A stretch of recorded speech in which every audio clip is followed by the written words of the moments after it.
নমস্কার বন্ধুরা, আজকে আমি বানাচ্ছি ডিমের রেসিপি। এটার জন্য কড়াইতে দিয়ে দিচ্ছি সাদা তেল, দিয়ে দিচ্ছি কেটে রাখা আলু, দিয়ে দিচ্ছি স্বাদ মতো নুন, দিয়ে দিচ্ছি সামান্য একটু হলুদ গুঁড়ো। আলুটা আমি ভালো করে ভেজে নেব। আলু আমার ভাজা হয়ে গেছে, নামিয়ে নিচ্ছি।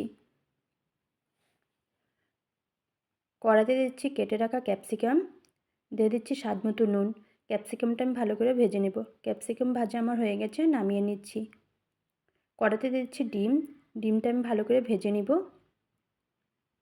দিয়ে দিচ্ছি কেটে রাখা টমেটো, দিয়ে দিচ্ছি কেটে রাখা পেঁয়াজ, দিয়ে দিচ্ছি কেটে রাখা কাঁচা লঙ্কা। ভালো করে ভেজে নিচ্ছি।